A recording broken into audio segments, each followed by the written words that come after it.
Hello everyone and welcome back. So we're looking at square roots, powers, and exponent laws. Now to in this video we want to talk about defining a power. So what is a power? What are the parts of a power and all of that? So when we're talking about a power, it's important that we recognize um, that this entire thing, so when I go 4 to the power of 3, this entire thing we call a power. Okay, so this over here, that's what we call a power. But when we're talking about the individual parts of that power, they have different names.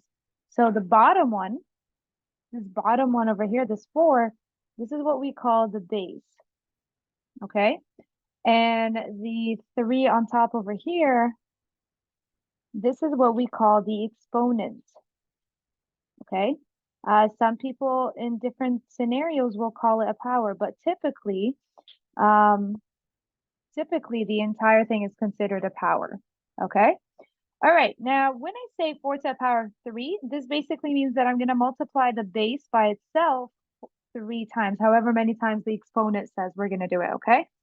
And so, if I have, let's say a generic one, let's say we have t to the power of n. Okay. That means that I'm going to multiply t by itself n many times. Okay.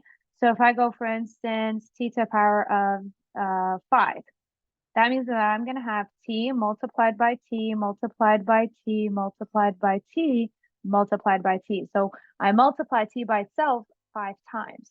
Okay. All right. Now, what is the product? So this is us talking about the exponential notation. Now, what is the product of of negative numbers? The product of negative numbers depends on the number of times I multiply them. Okay. Now, this is how I like to remember it. I like to remember the basic rule of negative times negative will give me a positive, and negative times positive will give me a negative. So when I have different signs, and I know that this is a little bit off topic, but the next one is, okay? So different signs will always give me, and this is really good to review, okay? So different signs will always give me a negative. And when I multiply same signs, so whether it's two positives or two negatives, I'm always going to get a positive. Okay. And so, um, if I have, for instance, the product of negative numbers and I'm raising something to the exponent. So let's say, for instance, -4 all to the power of 3. Okay. What would this look like? Well, this would look like this. I have -4. So this entire thing becomes my base. It's important to recognize that if I have a bracket, everything in the bracket is now raised to whatever's over there, whatever the exponent is.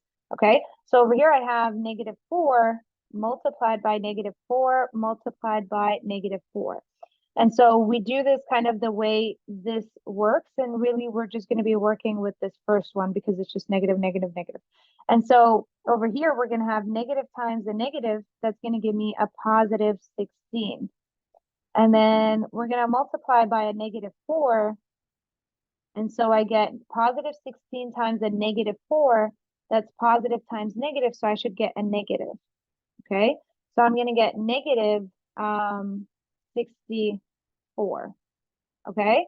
Now, here's the rule that I want us to try out. Let's try another one first. Let's go -4 to the power of 2. That would be -4 times -4, right? Which would give me a positive, since they're two different signs. So it would give me a positive 16. Okay.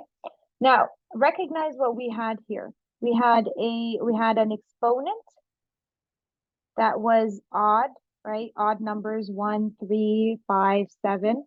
We had an exponent that was even. When it was a negative raised to a negative base raised to an odd number, we got a negative number because it will multiply by itself an odd number of times. And so it would it wouldn't be like this. This is an even number of times. That's going to be positive.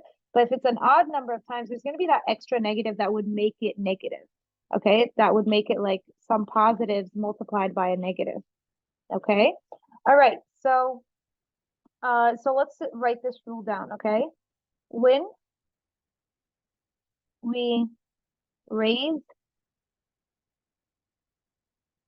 a negative base, and this is how I write negative, so I want you to keep it in mind because I always do that. All right, a negative base to an odd exponent slash power. Okay. I'll actually, yeah, okay. All right, to an odd exponent, we get a negative result. Okay, and when we raise a negative base to an even exponent, do you remember what that gives us?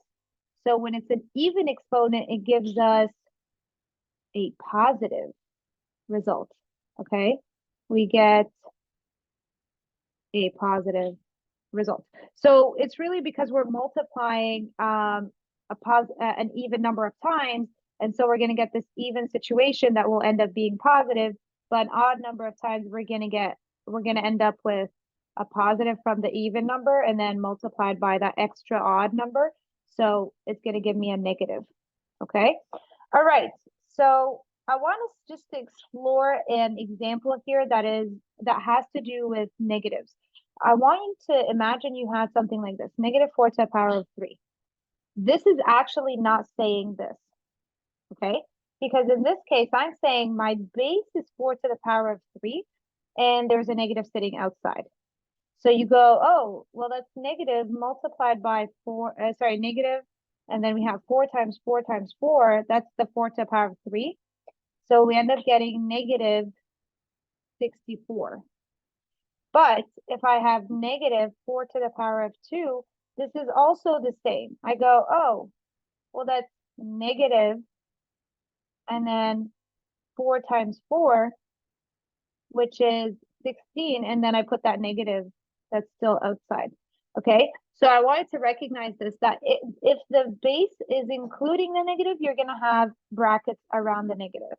If it's not including it and the base is only just kind of the number itself, then the negative will be sitting outside. Okay, I wanted to recognize the difference between that and the example we did earlier. Okay, so let's have a look at a 1 and 0 as exponents. What would that really mean? If I have something to the power of 1, so let's say I have 5 to the power of 1, right? That's an exponent. Over here we have an exponent of 1, okay? Now, what this really means is just we're saying, oh, okay, well, that's 5. That's it, right? Like, I don't want you to confuse this. This is just saying 5. As soon as I make it something else, like if it's 5 to the power of 2, that would be 5 times 5, right? So the exponent tells me how many times I'm going to multiply it. If over here, if it's just 1, then it's just 5, okay?